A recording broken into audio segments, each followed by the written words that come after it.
ఈ రోజే డౌన్లోడ్ చేయండి. మీ ఫేవరెట్ షోస్ చూడండి.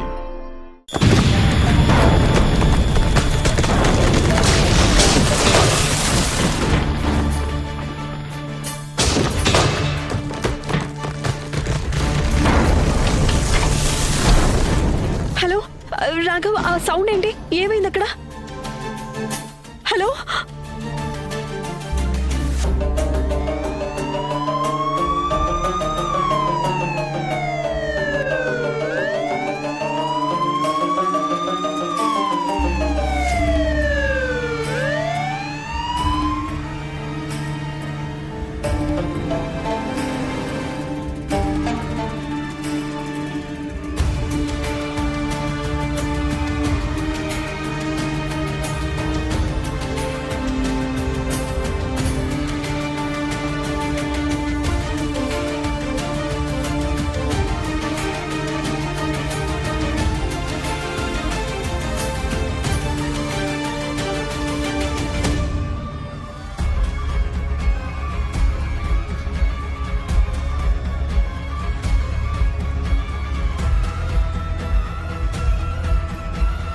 మీరు ఓకేనా?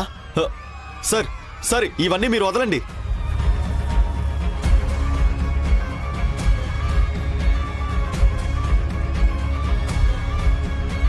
సార్ అన్నీ మేము చూసుకుంటాం, మీరు ఇక్కడి నుంచి వెళ్ళండి.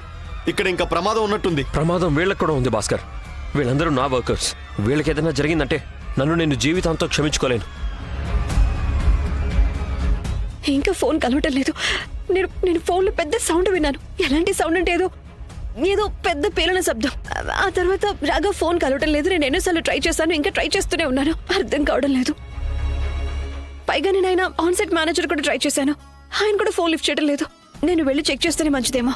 రేఖ కూల్, కొంచెం కూల్గా ఉండు రేఖ. మనం ఒక పని చేద్దాం, రాఘవ్ ఆఫీస్కి కాల్ చేద్దాము. నేను అన్ని ట్రై చేశాను విరాజ్, ఇంక వెళ్ళి తీరాల్సిందే. Guys, listen.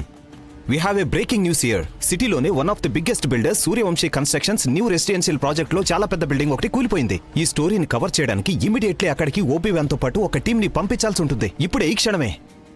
విరాజ్, ఒక పని చేయి, టీం రెడీ చేయి అండ్ ఈ స్టోరీని కవర్ చేయి. ఓకేనా? Come on guys, quickly get back to work. Come on. Sir నేను ఆన్ ఫీల్డ్ రిపోర్టింగ్ చేయొచ్చా సార్? వద్దురేక, నువ్వొద్దు. ఈ స్టోరీ నీ ఫ్యామిలీకి సంబంధించింది. యాజ్ పర్ రూల్ దీని రిపోర్టింగ్ వేరే వాళ్ళు ఎవరైనా చేయాలి. Please understand. I need to go. Sorry. Sir please sir.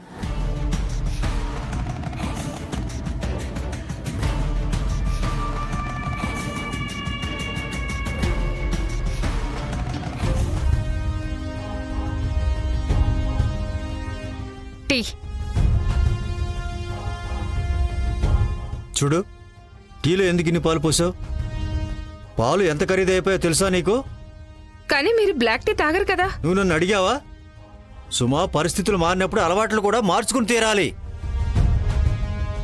సరే వెళ్ళి ఇక్కడి నుంచి. అరే చెప్తుంది నీకే. ఈయనకేమైందో అర్థం అవ్వట్లేదు.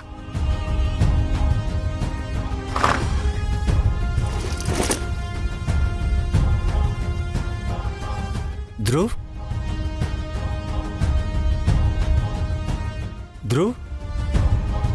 నీకు ఈ దెబ్బలు ఎలా తగిలాయి? మీరు ఎవరి దగ్గర అయితే డబ్బులు తీసుకున్నారో ఆ గూండాలే నన్ను కొట్టారు. మీరు కనిపించలేదు, అందుకే బదులుగా నన్ను కొట్టారు. అయితే నువ్వు నాకెందుకు చెప్పలేదు? మీరు మాత్రం నాకెక్కడ చెప్పారు? చిన్న మీరు కూడా నాకేం చెప్పలేదు కదా మీరు 25 లక్షలు లోన్ తీసుకున్నారని. దానికి బదులు మీరు ఇంటిని కూడా తాకట్టు పెట్టేశారా?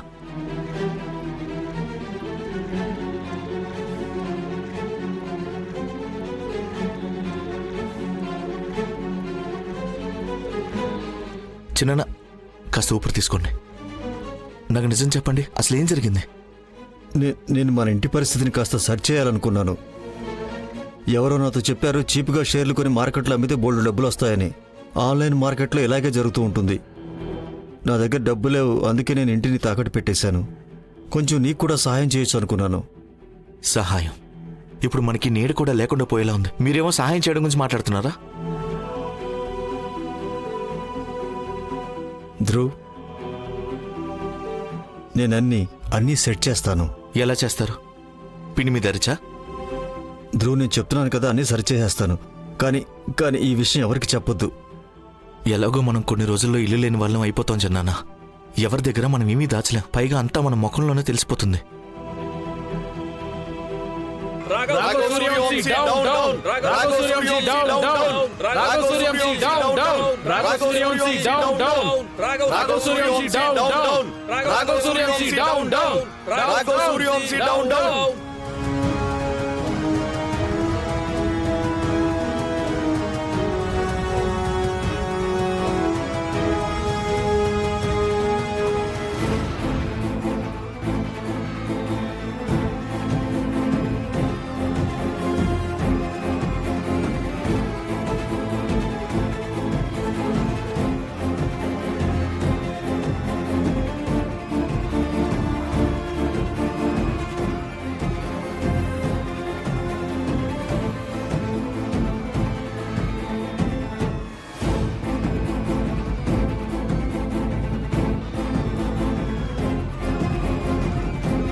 జాగ్రత్త. రాఘవ్,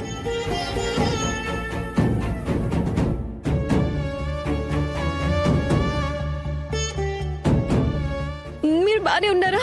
ఇదంతా ఎలా ఎలా జరిగింది? ఎలా జరిగిందో తెలియదు రేఖ. రాఘవ్, మీరు రక్తం. రేఖ చూడు, రక్తం ఆగట్లేదు.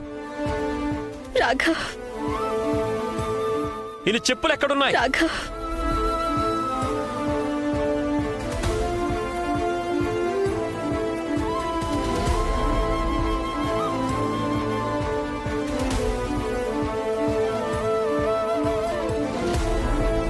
సార్ మీరు ఇప్పుడు ఇక్కడి నుంచి వెళ్ళిపోవడం మంచిది. భాస్కర్, నేను చెప్పాను కదా నేను ఎక్కడికి వెళ్ళను అని. డాక్టర్, రాఘవ్, మిగిలిన స్టాఫ్ ఎక్కడ? సార్ని ఇక్కడి నుంచి ఎలాగైనా పంపించాలి. నేను మాట్లాడతాను. రాఘవ్, రాఘవ్, నా మాట వినండి. ఇప్పుడు కాదు రాఘవ్, రేఖ, ప్లీజ్. తర్వాత.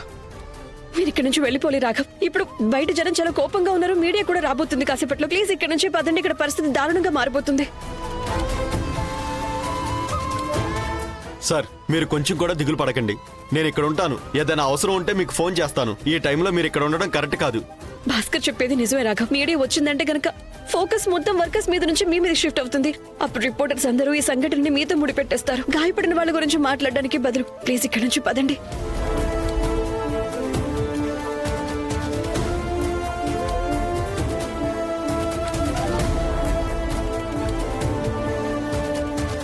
భాస్కర్, ఎట్టి పరిస్థితుల్లోనూ అందరినీ జాగ్రత్తగా సార్ మీరు వెళ్ళండి. నేను ఇక్కడ ఉంటాను. పదండి, తొందరగా పదండి మీరు రాఘవ్. వెళ్ళండి.